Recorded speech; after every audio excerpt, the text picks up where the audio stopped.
Welcome to the dark side of humanity. This is CrimeTophia.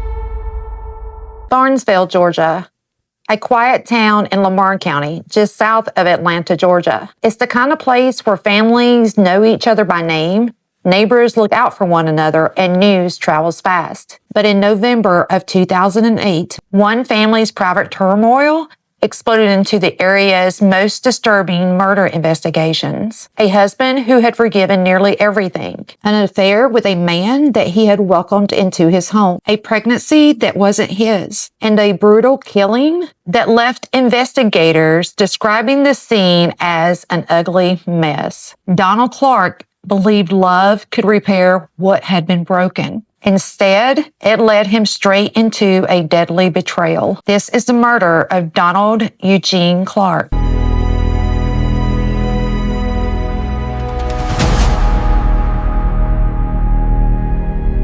Now, Donald Eugene Clark was born in 1967 and raised in Barnesville, Georgia. He grew up hunting, fishing, and spending time outdoors with his family. Those who knew Donald described him as independent, hardworking, and someone who would help anyone who needed it. After leaving high school, he went to work at a local mill, building a life for himself in the community he had always called home. Donald married young and had a daughter from his first marriage. When that marriage ended in divorce, it devastated him. According to his family, Donald didn't give up on the idea of marriage.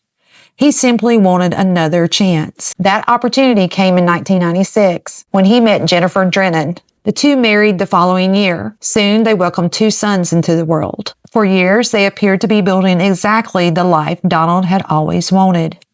But behind closed doors, their marriage was slowly falling apart. Arguments became more frequent.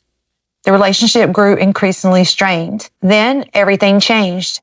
Jennifer became pregnant, but Donald wasn't the father. The baby's father was Kenneth Michael Yost. What made the betrayal even more shocking was who Michael Yost was. Michael wasn't a stranger. He was from the Barnesville area, and he was the son of one of Donald's longtime friends. When Michael needed a place to stay, Donald opened his door to him. Instead of gratitude, Donald would later discover Michael had been having an affair with his wife. After learning about the relationship, Donald threw both Jennifer and Michael out of the house.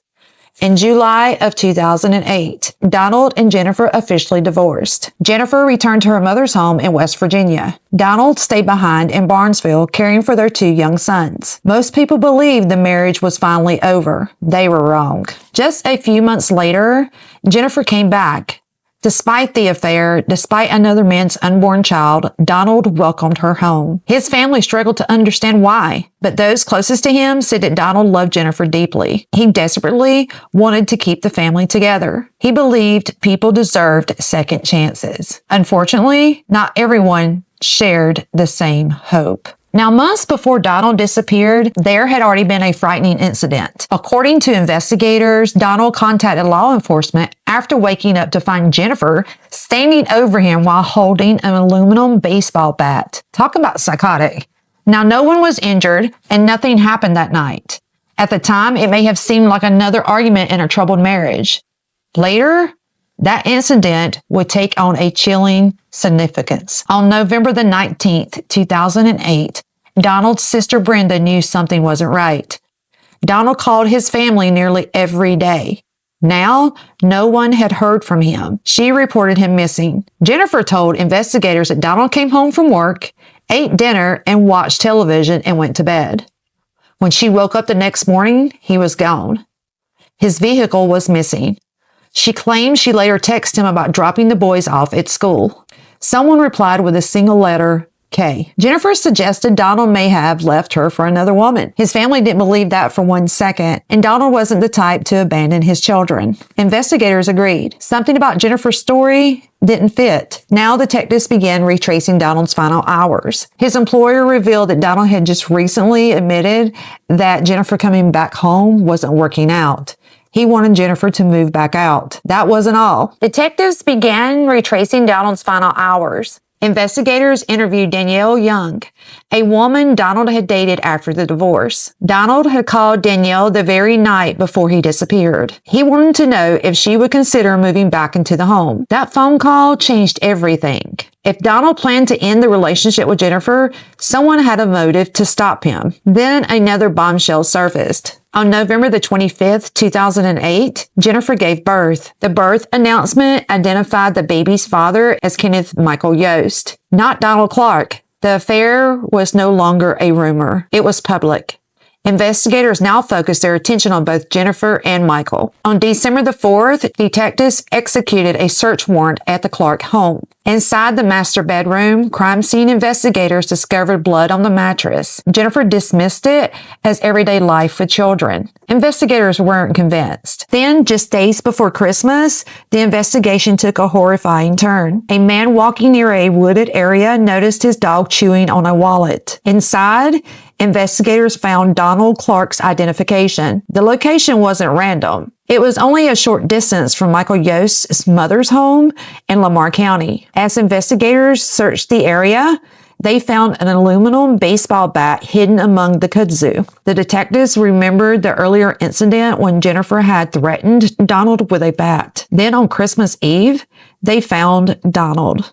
His body had been wrapped in a blanket, covered with debris hidden in the woods. A plastic bag had been placed over his head. The injuries were horrific. Investigators said Donald had been struck multiple times with tremendous force. Former prosecutor Richard Mam later described the scene with 4 chilling words. It was an ugly mess. Jennifer Clark and Michael Yost were arrested that same day. Almost immediately, they turned on each other, like they always do. Well, Jennifer claimed she had been asleep when Michael entered the house and attacked Donald. She insisted Michael forced her to help clean up afterward. Michael gave investigators a completely different account. He admitted he and Jennifer were still involved romantically. According to Michael, Jennifer called him around 1 a.m. that morning and asked him to come over. When he arrived, Donald was asleep in the bed. Michael claimed Jennifer picked up the aluminum baseball bat and struck Donald in the head. He said Donald began making gurgling sounds. Jennifer hit him again, then again. Michael admitted helping dispose of Donald's body, throwing away the murder weapon, and sending text messages from Donald's phone to make it appear he was still alive. Investigators concluded it ultimately didn't matter who delivered the first blow. Both had participated. Both had helped cover up the murder, and both would be charged. Now, while facing overwhelming evidence, Michael Yost pleaded guilty to felony murder, concealing a death, and tampering with evidence. In exchange, he agreed to testify against Jennifer. Now, Jennifer chose to take the witness stand in her own defense. The decision proved disastrous, and during her testimony, she erupted in an emotional outburst inside the courtroom. According to those that were present, Jennifer shouted that the only good thing about Michael Yost was what was between his legs.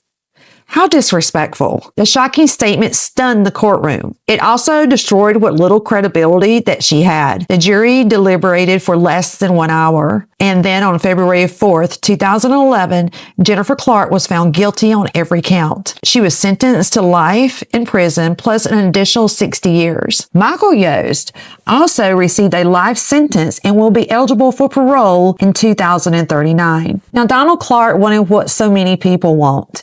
A second chance. He forgave betrayal. He forgave infidelity. He even tried to save a marriage after learning another man had fathered his wife's child. According to prosecutors, that forgiveness was met with unimaginable violence. His kindness couldn't save him. Instead, it became part of one of the most heartbreaking murder cases to come out of Barnesville, Georgia. What are your thoughts on this case? Do you believe Jennifer Clark planned Donald's murder from the beginning? Or do you think things spiraled out of control that night? Let me know your thoughts in the comments below. Now, if you enjoy well-researched true crime stories, be sure to subscribe to CrimeTophia. Until next time, stay aware, stay safe, and take care.